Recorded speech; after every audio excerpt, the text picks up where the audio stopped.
Gol Hair of God milik Ronaldo. Bruno Fernandes merasa Cristiano Ronaldo berhak mengklaim gol pertama timnas Portugal ke gawang Uruguay di Piala Dunia 2022 dini hari tadi. Fernandes merasa hanya memberi umpan dan melihat Ronaldo menyentuh bola sebelum masuk ke gawang. Portugal berjumpa Uruguay pada matchday kedua grup H Piala Dunia 2022 pada Selasa dini hari tadi. Pada duel laga yang dimainkan di Stadion Lusail ikonik tersebut, Ronaldo dan Portugal meraih kemenangan dengan skor 2-0. Hasil tersebut membawa Portugal makin nyaman di puncak klasemen grup H dengan 6 poin. Portugal dipastikan lolos babak 16 besar jika pada match ketiga Portugal imbang lawan Korea Selatan, mereka akan menjadi juara grup H. Nah, laga Portugal versus Uruguay menyisakan satu diskusi menarik. Diskusi itu adalah siapa yang berhak atas gol pertama tim racikan Fernando Santos, Fernandes atau Ronaldo.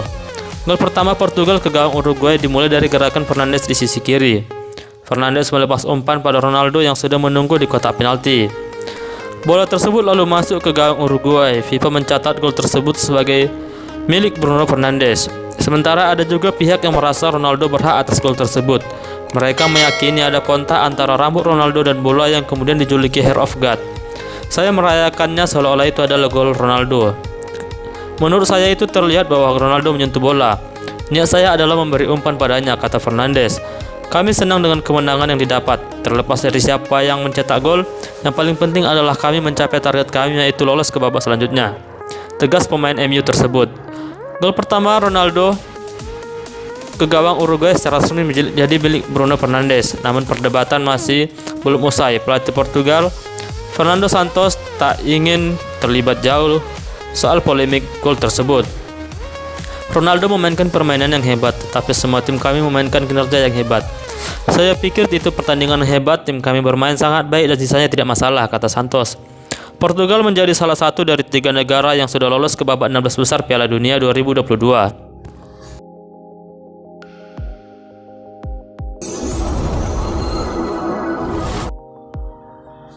Emosional, Son Heung-min menolak salaman dengan pelatih timnas Korea Selatan. Son Heung-min bukan hanya menangis usai timnas Korea Selatan kalah dari Ghana di Piala Dunia 2022. Namun muncul sebuah video Son Heung-min menolak ajakan salaman dari pelatih Paulo Bento. Korea Selatan berjumpa Ghana pada matchday kedua grup H Piala Dunia 2022 pada Selasa dini hari tadi. Pada duel di Stadion Education City, Korea Selatan menelan kekalahan dengan skor 3-2. Laga berjalan dengan sangat seru. Ghana unggul 2-0 pada babak pertama, namun brace Cho Gue-sung membawa Korea Selatan menyamakan skor menjadi 2-2. Ghana menang lewat gol Muhammad Kudus pada menit ke-68. Hasil ini menimbulkan kekecewaan yang besar bagi Korea Selatan, sebab mereka gagal menang pada 2 laga awal dan peluang untuk lolos babak 16 besar menjadi semakin berat. Kapten Korea Selatan, Son Heung-min, menjadi salah satu pemain yang sangat kecewa. Son terlihat menangis begitu laga usai. Pemain 30 tahun tersebut sempat ditenangkan oleh penggawa Ghana ketika tertunduk di lapangan. Sebelum masuk ke ruang ganti, ada momen penting yang terjadi dengan Son Heung-min. Pemain Tottenham itu sempat dicoba dipeluk dan diajak bersalaman oleh pelatih Paulo Bento. Namun, Son Heung-min terlihat menolak ajakan tersebut. Son terlihat cukup emosional dan menampik tangan Bento. Sang pelatih sempat memeluk Son dan berjalan beriringan sebelum mereka berjalan sendiri-sendiri. Paulo Bento mendapat sorotan besar usai Korea Selatan kalah dari Ghana.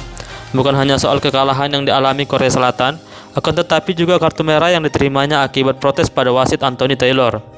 Bento mendapat kartu merah setelah Taylor menuai peluit akhir laga. Paulo Bento juga para pemain Korea Selatan terlihat tidak puas dengan kepemimpinan Taylor di lapangan.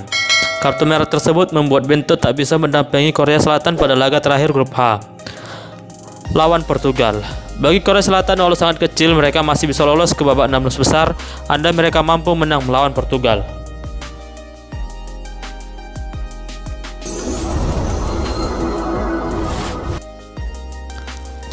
Lampu hijau untuk Bayern Munchen, Harry Kane tertarik untuk pindah. Keinginan Bayern Munchen untuk mendatangkan Harry Kane mulai disambut positif. Pemain Tottenham itu tertarik untuk pindah. Ketertarikan Munchen dengan Kane sudah mencuat sejak musim panas lalu. Namun Tottenham berkali-kali menolak ketertarikan itu dengan menegaskan tidak akan menjual sang pemain. Di sisi lain, Munchen juga tidak menyerah. Dalam berbagai kesempatan ketika ditanya soal keinginan untuk merekrut Kane, para petinggi Munchen tidak menolak. Mereka hanya enggan berkomentar. Kane sendiri belum pernah mengutarakan masa depannya jika tidak lagi berseragam Tottenham. Namun pemain berusia 29 tahun itu mulai membuka opsi untuk berpindah. Masalahnya saat ini adalah negosiasi dengan kubu Tottenham tidak akan mudah. Laporan yang sama menyebutkan bahwa negosiasinya bisa lebih rumit daripada mendatangkan Sadio Mane dari Liverpool.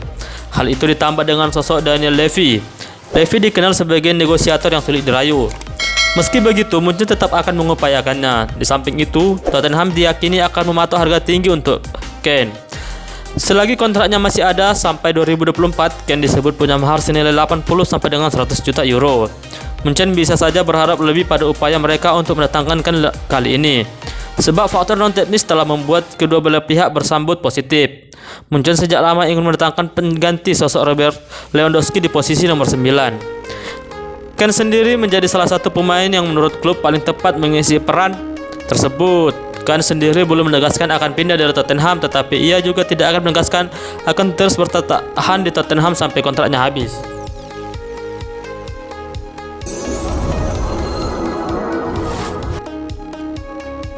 Inilah daftar tim yang sudah pasti lolos dan tersingkir di Piala Dunia 2022. Piala Dunia 2022 sejauh ini telah memainkan 32 pertandingan. 2 tim sudah pasti tersingkir, sedangkan 3 tim telah memastikan kelolosan ke babak 16 besar. Tim pertama yang sudah pasti tersingkir adalah tuan rumah Qatar dari grup A. Timnas Qatar dipastikan kandas setelah kalah 0-2 dari Ekuador dan kalah 1-3 dari Senegal. Belanda yang menang 2-0 atas Senegal dan imbang 1-1 dengan Ekuador kini memimpin klasemen grup A dengan 4 poin. Sementara itu, tim pertama yang pasti lolos ke babak 16 besar adalah juara bertahan timnas Prancis dari grup D. Prancis mengumpulkan 6 poin hasil kemenangan atas Australia dan Denmark. Pada hari Minggu, satu tim lain dipastikan menyusul Qatar tereliminasi. Tim tersebut adalah timnas Kanada dari grup F. Hari Senin kemarin, 2 tim memastikan diri menyusul timnas Prancis lolos ke babak 16 besar. 2 tim itu adalah Brasil dari grup G dan Portugal dari grup H. Pada matchday terakhir grup D nanti, Prancis akan menghadapi Tunisia, sedangkan Australia akan berhadapan dengan Denmark. Hasil imbang saja sudah cukup bagi Prancis untuk menjadi juara grup.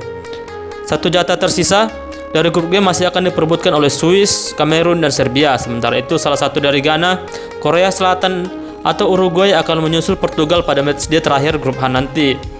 Di matchday terakhir grup A, Ekuador akan menghadapi Senegal, sementara Belanda akan melawan Qatar. Belanda, Ekuador, dan Senegal sama-sama punya peluang untuk lolos ke babak 16 besar.